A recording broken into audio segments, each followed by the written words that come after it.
आपको बैठे बैठे घर में एक उदासी सी छाती है और फ़ौरन से भाग के आप जो है वो शॉपिंग करने चले जाते हो उदासी को दूर करने के लिए, और बेतहाशा इतने बड़े बड़े बैग भर भर के ले आते हो, उसके अंदर आप बेतहाशा मनी जो है वो स्पेंड कर देते हो एवरी मंथ। इस तरह ही आपका पूरा मंथ का बजट जो है वो आउट हो जाता है। मेरा नाम अदनानुल हक, मैं कैनेडियन चार्टर्ड प्रोफेशनल अकाउंटेंट। आज जो हम बात करने वाले हैं वो है मनी के ऊपर, कि हम बहुत ज़्यादा स्पेंडिंग कर देते हैं। आपने देखा होगा कि अक्सर आप कमरे में बैठे होते हैं, यकदम से आपको एक क्रेविंग सी होती है, आपको नींद से उठते हो आप, या जैसे ही आप उठते हो भाग के फ्रिज की तरफ चले जाते हो, फ्रिज को खोलते हो, उसमें से कभी कुछ खा लिया कभी कुछ खा लिया। शॉपिंग की भी यही हैबिट है, जैसे ही आप उदास हुए नस के गए जाके शॉपिंग की थी, मूड थोड़ा जा फ्रेश हो गया, लेकिन उससे होता कि आपका पूरे मंथ का बजट आउट हो जाता है। आपके जो पैसे हैं वो सारे के सारे चले जाते हैं। एंड तक महीने के जो आखिरी 10 दिन होंगे ना, उदों तुसीं रंडी रोना फिर रोंदे हो, क्योंकि पहले 20 महीने तुसीं यैशी कीती हुंदी है। एक बुक लिखी थी एक बंदे ने, उसका नाम सी पावर ऑफ हैबिट। और वो जो पावर ऑफ हैबिट जिस बंदे ने बुक लिखी थी, उसने कहा था कि कोई भी जो चीज़ है ना, वो 3 चीज़ें जो है ना वो किसी भी रूटीन को चेंज करने के लिए आपको चाहिए होती हैं। वो कहता भाई जड़ा सी ना, वो दाढ़ी वाला भाई सी, वो कहता 3 चीज़ां चाहिए। पहली चीज़ ये चाहिए है कि जब भी कोई हैबिट है ना, कोई भी रूटीन है, हैबिट है, पहले आपको एक ट्रिगर होता है। जैसे आप उदास हुए तो ये एक ट्रिगर है कि उदासी सी छा गई है। उसके बाद एक रूटीन होती है, उस उदासी को दूर करने के लिए आप जो है नस के भज के जाके शॉपिंग करने चले जाते हो। और कहता है तीसरी जो चीज़ होती है ना, उसका रिवॉर्ड मिलता है। जब आप शॉपिंग करते हो ना, तो एक डोपामिन, एक जो है ना वो एक्साइटमेंट का केमिकल रिलीज़ करता है माइंड। जब वो केमिकल रिलीज़ करता है तो जैसे ही आप शॉपिंग करते हो तो आप एक्साइटेड हो जाते हो, इसी वजह से आप एक्साइटेड होते हैं। लेकिन ये हैबिट जो है बैड है, आपकी फाइनेंशियल हेल्थ के लिए ये हैबिट ठीक नहीं है कि आप आके जाके शॉपिंग करो।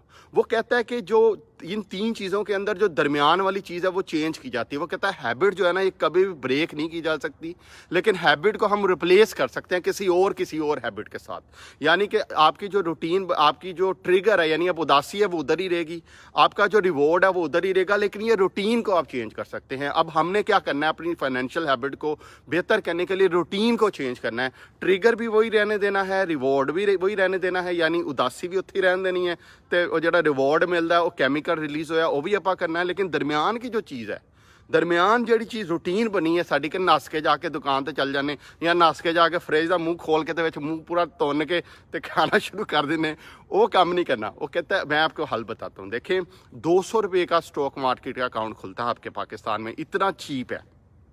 ये जो स्टॉक एंड एक्सचेंज कमीशन होती है ना पाकिस्तान के अंदर, इसने डिफरेंट ब्रोकर जो है ना उनको अप्रूव किया हुआ है। अब वो जो ब्रोकर होते हैं ना स्टॉक एक्सचेंज के, वो क्या करते हैं, वो बहुत बड़ी बड़ी अमाउंट उन्होंने सिक्योरिटी प्लज कराई होती है स्टॉक एक्सचेंज में, यानी कि नस नहीं सकते हो उन्हें, क्योंकि उन्होंने इन्वेस्टमेंट बहुत ज़्यादा स्टॉक एंड एक्सचेंज कमीशन में दी होती है।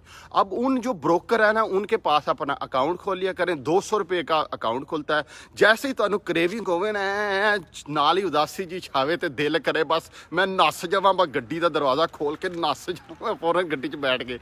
उस वक्त ना आप एक काम करके, आप गड्डी में जाने की बजाय ना, या फ्रिज का मूँह खोल के पूरी तों दी तुनन की बजाय, तुसी एक काम करा करो, तुसी वो वैबसाइट खोलिया करो ब्रोकर दी। वो खोल के ना तो उसके ऊपर शेयर प्राइस देखना शुरू कर दोगे। जैसे आप विंडो शॉपिंग करते हो ना, विंडो शॉपिंग का नुकसान ही होता है कि कभी भी आप देख लेना, जब विंडो आप जाओगे नीयत से कि विंडो शॉपिंग करनी है, लेकिन आप हमेशा कुछ ना कुछ लेके आओगे, और ऐसी चीज़ जो आपको चाहिए नहीं। घर में 4 जोड़े पड़े हैं, फिर भी आपने 2 जोड़े और ले आए हैं। घर में 5 बूट पड़े हैं, आप फिर एक बूट एक और बाय कर रहे हो, क्योंकि आपका डोपामिन रिलीज़ करने के लिए, अपने आप को खुश करने के लिए, और बाद में फिर तुसी हाथ फर के फेर दो। उसका सिंपल सा सोल्यूशन ये है कि जैसे ये चीज़ आए, फॉरेन स्टॉक मार्केट का अकाउंट खोल लिया करें ब्रोकर का। 200 रुपये में खुलता है, आपका CNA से लेता है, 200 रुपये में अकाउंट खोल देता है। उसको खोल के शेयर बाय कर लिया करो। अब आपने डोपामिन ही रिलीज़ करना है ना, एक्साइटमेंट का, कि आपने खुश होना है, तो बजाय कि आप शॉपिंग करने गए, आपने स्टॉक मार्केट का अकाउंट खोल लिया, उसमें जाके शेयर बाय कर लिया, आप उतनी एक्साइटमेंट फील करोगे। मैं मजाक नहीं कर रहा आपको, बल्कि उससे ज़्यादा करोगे। अगले दिन जब उठोगे ना, जब शॉपिंग कर दे, कभी तुम सोचना कि शॉपिंग जिदन तुम कर ली उदन तो खुश हैं, जो सवेर ਨੂੰ उठते ना, ओए होए होए ये की करता, इन्ने पैसे बटुआ बेचते विच कुछ हुंदा कुछ नहीं है। तो उससे बेहतर है जब आप इस तरह की शॉपिंग करें। आप फॉरन से स्टॉक मार्केट का अकाउंट खोला, 2-3 शेयर देखे, उंगल जी तुहानू आई है, तो तुम जाके टक करके बाय कर लिया। सुबह को उठे, फिर आप देखना, फिर आप खुश हो गए, क्योंकि वो पैसे आपके उधर ही पड़े होंगे। आपका डोपामिन भी रिलीज़ हो गया, आपकी उदासी भी ख़त्म होगी, आप एक्साइटेड, आपने सिर्फ रूटीन जो है ना बीच में वो चेंज करके आपने अच्छी रूटीन से उसको बदल लिया। अब आपके कुछ कुत्ते जो फ्रेंड होंगे तुसीं देखिया जे रखे ਜਿਹੜੇ ਤੁਹਾਨੂੰ ਕਦੀ ਕਿਸ ਹੋਟਲ ਤੇ ਕਦੀ ਕਿਸ ਹੋਟਲ ਤੇ ਕਦੀ ਕਿਸ ਹੋਟਲ ਤੇ ਆਪ ਉਹਨਾਂ ਨੇ ਕਦੀ 1 ਰੁਪਿਆ ਨਹੀਂ ਲਾਣਾ ਹੁੰਦਾ ਤੇ ਸਾਰੇ ਪੈਸੇ ਉਹਨਾਂ ਨੇ ਤੁਹਾਡੇ ਕੋਲ ਦਾ ਲਾਣੇ ਹੁੰਦੇ। ਕਦੀ ਉਹਨਾਂ ਦਾ ਬਟੂਆ ਮਿਸ ਹੁੰਦਾ, कभी उन्होंने कार्ड नहीं चाह रहा होंगे, कभी उन्होंने कोई और मसला होता है ना ऐसे बड़े से फ्रेंड आपने लेके उन्होंने आपको ऐसी जगह पे जाना होता है जाके खर्चा बहुत ज़्यादा हो।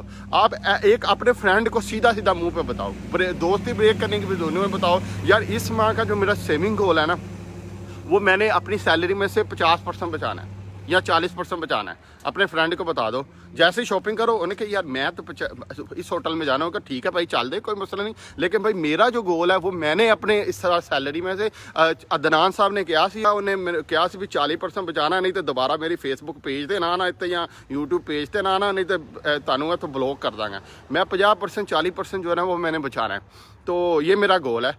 तो आप हाँ चलते हैं, तू पे करना कर दे, कोई मसला नहीं है, इससे आपका फ्रेंडशिप टेस्ट भी हो जाएगा। और दूसरी बात यह है कि यार आप थोड़ा सेविंग हैबिट आपकी बिल्ड होगी। इसके अलावा एक और सेविंग करने का सबसे बेहतर तरीका होता है ना वो ये होता है कि यार अपनी जो आप पेमेंट आती होती है ना, सैलरी में से पैसे आते हैं उसको ऑटोमेट कर लिया करो। ऑटोमेशन बेस्ट तरीका होता है पैसे सेव करने का। मिसाल के तौर पर आपकी सैलरी आई, तनख्वाह आई, उसमें से टैक्स कटता है ना, गवर्नमेंट भी तो आपसे पहले पैसे ले लेती है ना, क्योंकि गवर्नमेंट आप पे ट्रस्ट नहीं करती, उन्होंने कहा चोर जे हैगे ने इन्हों ने टैक्स देना कोई नहीं तो पहले ही कट लो विद होल्डिंग टैक्स, एवं होंगे ना। तो इसी तरह आपके पैसे कट जाते हैं। इसी तरह आप अपनी ऑटोमेट कर लिया करो। कोई प्रॉपर्टी ले लो है इंस्टॉलमेंट के ऊपर, और जब इंस्टॉलमेंट में प्रॉपर्टी ले ले ऑटोमेटिक पेमेंट कट रही है, तुहाडा दिल नहीं भी कर दिया फिर भी तुहानू मजबूरी नाल आपको पैसे पे करने पड़ रहे हैं, ऐसे ऑटोमेट कर लो। या आप कोई ऐसी स्कीम में इन्वेस्ट कर दो, ऐसी जगह पे इन्वेस्ट कर दो जहाँ पे ऑटोमेटिक आपके अकाउंट से पैसे निकले। ऐसे बिजनेस में करो जहाँ हर महीने बिजनेस थोड़े को पैसे खिंचन दिया है। तो ये ऑटोमेटिक सेविंग की जो हैबिट होती है इससे भी आपके पैसे बहुत ज़्यादा बच जाते हैं। एक और बात बताऊं, बाज़ दफ़ा होता है मैं भी ऐसी गलतियां कर देता हूं। कभी कभी होता ही है कि अभी पिछले दिनों में गया तो मैंने कैमरा बाय करना था। अब वो कैमरा बाय किया जब मैंने कैमरा बाय किया तो मुझे आदत है हर वक्त अच्छी चीज़ लेने की, तो मैंने कहा यार वीडियो बनानी होती है तो कैमरा ले लेते हैं। मैंने 6400 सोनी का कैमरा ले लिया। अब वो लिया, अब वो कुछ अर्से के बाद मुझे याद आया कि चलो यार ये आईफोन भी वीडियो अच्छी बना देता है, तो मैं आईफोन ले आया। अब वो जो मेरा सोनी का कैमरा पड़ा है वो वैसे ही है, उसको मैं यूज़ भी नहीं कर रहा, लेकिन वो उसका पर डे यूज़ निकालने कितना है, और टैक्नीकली मैनू 10-20 हज़ार रुपया पर यूज़ पे फ़ायदा की उवें ही अलमारी पे। ऐसी चीज़ों को उठा के बेचें। घर में जितनी ऐसी चीज़ें हैं सबको ये कुछ वेबसाइट बनी हुई हैं, इनके ऊपर लगा के भाई इन्होंने सिटो, इन्होंने घरों बाहर कड्डो, घर पे भी तो तुम माड़ा मुँह ही देख रही ना, ख़राब ही हो रही है, उसको फ़ौरन से बेचें। और दूसरा, जब ऐसी चीज़ बाय करनी हो ना, फिर उसको सोचा करें कि इसको मैं कितनी बार यूज़ करूँगा। अच्छा, कई दफ़ा जब बंदा बाय कर रहा होता है ना उसको कैसे लग रहा होता है कि मैं बहुत दफ़ा यूज़ करूँगा, लेकिन रियल लाइफ में आप कभी देखना कि आप यूज़ नहीं कर पाते। आप उसको दूसरों से जाके चेक किया करो, जो वही काम जो आप करना चाह रहे हो ना, जो कोई और बंदा ऐसा काम कर रहा है उससे जाके पूछो कि यार तू कितनी बार यूज़ किया है, उससे आपको आइडिया होगा। आपकी उस वक्त जो थिंकिंग चल रही है उस वक्त आपको यही लगेगा मैं बहुत यूज़ करूँगा, लेकिन आपका यूज़ नहीं होगा। आप उस बंदे से पूछो जो वो काम कर रहा है, अगर वो सिंसियर बंदा सिंसियर बात आपको बता देगा तो वो आपको बताएगा नहीं भाई ये यूज़ नहीं होना, तो इसका मतलब है उसका कोई अल्टरनेटिव अवेलेबल है, आप उसको बाय ना करो। अच्छा, एक और मैं आपको बताता हूँ, जब आपको फिर विंडो शॉपिंग की जो है ना क्रेजिंग हो फ़ौरन से, तो मैंने बताया ना कि हमने जब अपनी जो उदासी है वो आपका ट्रिगर है वो वहीं पे रखना है। हमने अपना रिवॉर्ड जो डोपामिन रिलीज़ करना है अपना अंदर से खुशी का, वो भी वही रखना है। रूटीन चेंज करनी है। जब विंडो शॉपिंग की क्रेविंग हो, किसी प्रॉपर्टी ऑफिस चले जाया करो, हैं उधर जाके देखा करो कि कौन कौन सी प्रॉपर्टी हैं, ये भी एक विंडो शॉपिंग है। property.com की एक वेबसाइट है, उसको खोल लिया करो, उसको बैठ के देखा करो कौन कौन सी प्रॉपर्टी अवेलेबल हैं। किसी आसपास के स्टॉक एक्सचेंज के ऑफिस में चले जाया करो, उधर देख लिया करो। कई जगह बिजनेस लोग करवाते हैं, इनक्यूबेटर सेंटर बने हुए हैं, लाहौर के अंदर भी हैं, आपको पता होगा, अरफा क्रीम सेंटर है, इस तरह और भी सेंटर हैं।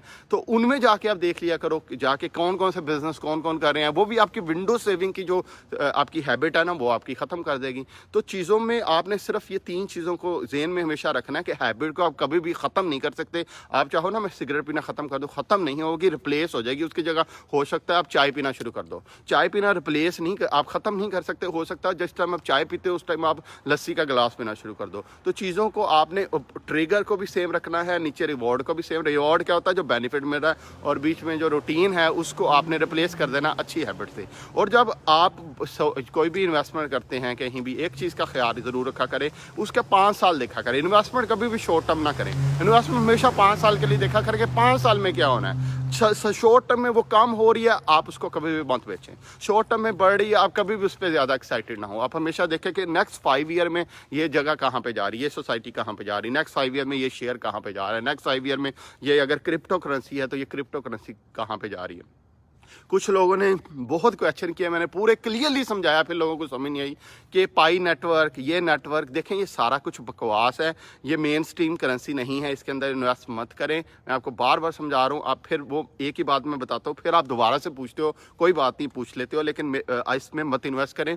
मेन स्ट्रीम जो कॉइन है ना इस वक्त वो 2 ही चल रहे हैं ज़्यादा, जो इंटरनेशनली पॉपुलर हैं, वो एक बिटकॉइन है और ये एक जो ETH कॉइन है। ये जो बाकी कॉइन शोइन आप बता रहे हो ना नीचे, ये पाई कौन थे, चाई कौन थे, टाई कौन, ये सारे जो है ये बकवास है, इनका मेन स्ट्रीम बनने का कोई चांस नहीं है और ना ही ये बनेंगे। अब इवन तो क्रिप्टो करेंसी किसी दिन जाकर ठुस हो जानी, क्योंकि हर गवर्नमेंट अपनी अपनी क्रिप्टो करेंसी लॉन्च करने के चक्कर में है। जिस दिन वो लॉन्च हो गई, हर फेसबुक भी अपनी क्रिप्टो करेंसी लॉन्च करने के चक्कर में है, जिस दिन ही वो लॉन्च होगी ये सारी बाकी जो नॉन मेन स्ट्रीम करेंसीज हैं ये परे हो जानी है। ये जो आपको बार बार लिखते हैं कि PhD स्कॉलर ने बनाया थे, THD स्कॉलर ने बनाया, मैंने 5 जगह से चार्टर्ड अकाउंटेंसी की हुई है, मैंने 3-4 मास्टर्स किए हैं। मैं अगर आपको बता रहा हूँ कि भाई मेरी बात सुनो, एक कोई पीशी, कोई टीशी, कोई मीशी, ऐसी कोई करेंसी कुछ नहीं है, ये सारा कुछ बकवास है। पैसे मत वेस्ट करना, बेवकूफ़ अवाम को पागल बनाने के लिए लोग आ जाते हैं। अगर आपने भी अपना कॉइन लॉन्च करना है, आपको PhD होने की ज़रूरत नहीं, आप सिंपल एक वेबसाइट बताता हूँ, उस पर ओपन सोर्स कोड पड़ा है, उसको उठाएं तो आप अपने नाम से टोकन लॉन्च कर सकते हैं। मलिक नाम से, शाहिद नाम से, इकबाल नाम से, किसी भी नाम से आप लॉन्च कर सकते हैं। तो उसकी वैल्यू क्या है? कोई वैल्यू नहीं। क्या जब कोई एक्सेप्ट ही नहीं करेगा तो उसकी वैल्यू की कोई वैल्यू नहीं। मेरी बात समझ लें, तो अपनी हैबिट को चेंज करें, अपनी पेमेंट को ऑटोमेट करें, अपनी सैलरी में से 40% बचाएं, सही जगह पे इन्वेस्ट करें, जहां इन्वेस्ट करना देखें वहां पे 5 साल जो है वो क्या सिचुएशन होनी है, और अपना बहुत सा ख्याल रखें। Thank you so much. कोई कमेंट हो ज़रूर बताइएगा, क्योंकि आपके कमेंट से पता चलता है कि हमने बात क्या करनी है। Thank you so much.